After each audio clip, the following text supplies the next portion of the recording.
Hello and welcome to another audio commentary. Another one, yeah. Our second audio commentary. Yes. This is for our film Buddy Noir. Really, this idea was completely... the idea itself was improvised. One night I just thought, let's make a film. Yeah. So this is the first scene we shot. Literally, we didn't even know where the story was going at this point. Me in a hat. Him in a hat, finding a file. And a blue jumper, which I don't own anymore, which I'm quite sad about, because I like that jumper. Dang! I love that shot, the sort of, the niceness shadow. of the tea, Yeah. the shadow, the gun that's on the table. Like the target, Bobby Bill Pubesy, probably our best name Ever made, because it's so weird. And there he is on the camera. There he is. looks like a child, that's weird. He does, it's strange. Oh, okay. Plastic gun. Could be an old One of the actual reasons I filmed in black and white, actually, because... To hide the fact that the gun's plastic. and red. Puts in a cartridge, and yeah. Oh, extended clip as well. Extended clip, God. This is proper. Submachine gun thing. Has a drink. Actually water in there, because I was thirsty. It's so nonchalant. He's just having a drink. No one knows what I am at the moment. They assume I'm some sort of hitman. Buddy Noir. In a world where there are no rules. Stop it. There are rules. This is a great shot. With Callum's phone. Focus pull. Sort of the beginning of the film, but also opening credits. I like it. Yeah, it's good. Yeah. In my waistcoat. One of my many waistcoats. Yeah, pretty good. And braces. And yeah.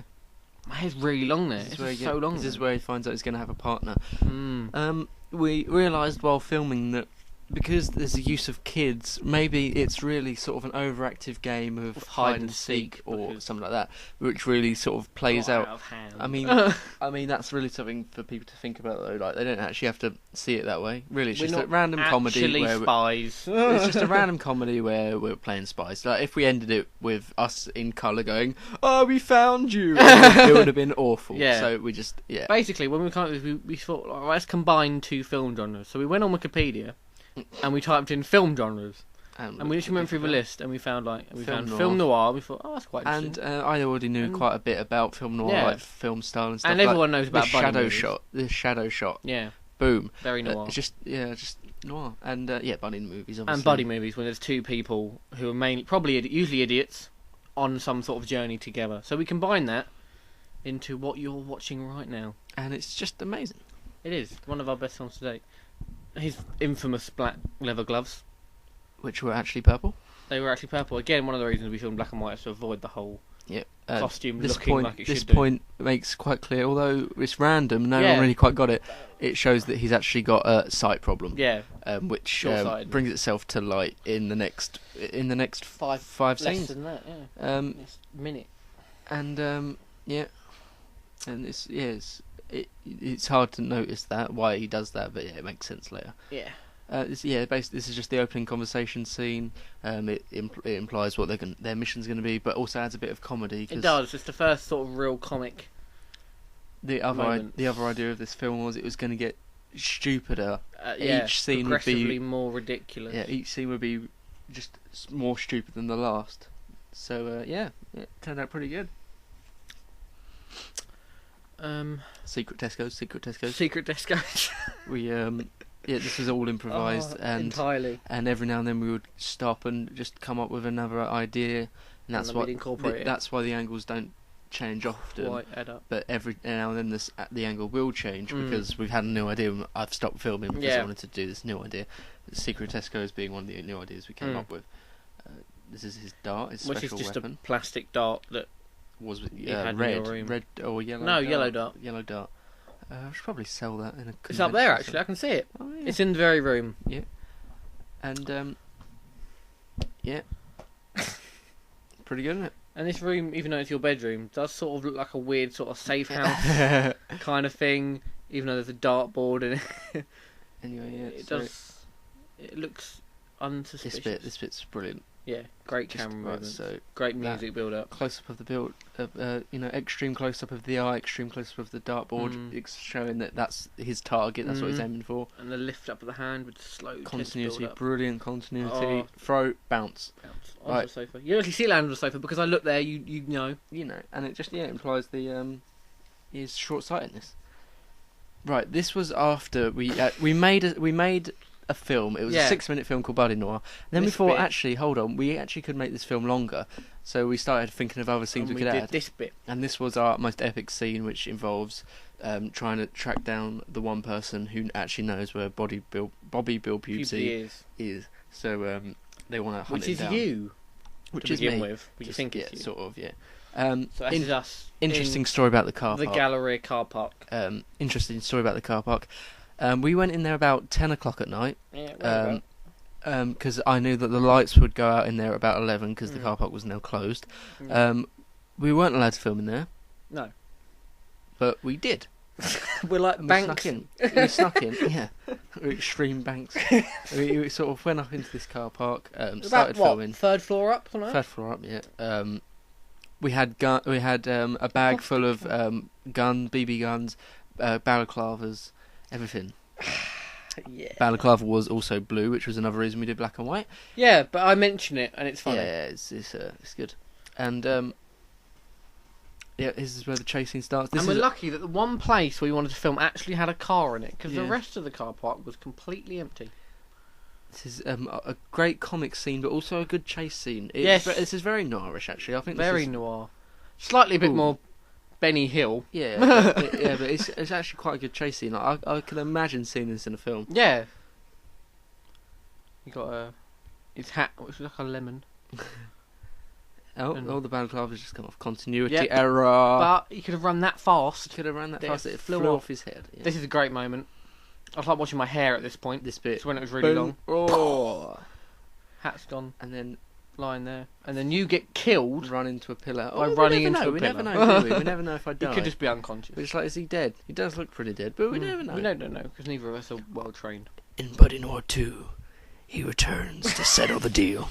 He doesn't. It's complete nonsense. He might do. And this is shot. Stefan. We got kicked out of the Gallery car park by this point. That was the last shot we got. Them running up to the body. We got kicked out by then. So we actually moved into a nearby subway. Just down the road. Just down the road, and no one ever noticed that the actual place we filmed changed. What was his name? The guy who killed us? The guy who kicked us out, even killed us? Oh, I can't remember his name now. I can't remember. It was like John, and he was walking. It's in the behind the scenes. Watch that. And yeah, he kicked us out. There we go. We did film a version of this. We did film this version of this, and then we reshot it. We reshot it because he says the wrong address when we asked him his address. We did an entire scene. We filmed the final scene, the final conversation scene. We filmed way before this, and it was filmed at my house 193, and he said something like 84. Yeah. So it just doesn't work. Completely ruined it. So we had to film again. And this is really it's very noir. This bit. And it turned out better as well when we filmed it again. The interrogation is very noir. There is one shot, actually. There is one shot that was from the original because. Yeah. But that's already gone past. But yeah, it works well. The first time we filmed it was at night time. This time it was at daytime. Yeah. So if you look at the door behind, there's actually a blanket covering the door. Yeah. And then you can see in the mirror that there's sunlight streaming through. But it works. My eyebrows here—they're infamous. That beautiful. Looks now popular. That boom every time the scene changes is now quite synonymous with our films. One of our things. Great shot here of the light bulb. A lot of people don't know what that is until you just zoom out. I do like that shot. I do like that shot. It's a nice shot. If we made a proper full-length film, I would want to hold that shot for like a minute. That would be brilliant. It's me back in the waistcoat. There's a lot of costume changes, but you can sort of guess that this lasts over like a week. I also like the fact that there's like an Indiana Jones homage where you'll drop your hat, but then you'll want to keep it on. There's no scene in this film where you don't have a hat. No, there's not. Yeah, and this bit continuity is brilliant, and it's such a funny scene. He's brilliant in it. George is by far the best actor in this. He's just brilliant in what he does. This character's so well developed. I love it. He's like a complete idiot. It's so good. Complete and utter. Also, he is ginger, which was another reason we filmed in black and white. Yeah. No offence. I kid. Oh dear. No, but it's great scene. It looks great in black and white. It so works. This is a reverse shot that works really well. Yeah, we love these shots. Very good. This bit's just childish. It is extremely. Yes. No. Yes. No. We have that conversation a lot. Yeah. It's sort of part of our life. Ryan, would you like to go bowling? No. Yes. No. Now. No. Oh. All right. And now this is a ping pong scene, which we laugh so much about him bringing out that ping pong paddle. This bit's reminiscent of the beginning and the end. This is a mixture. So the beginning bit with the dart and this bit both same premise turn into the ending.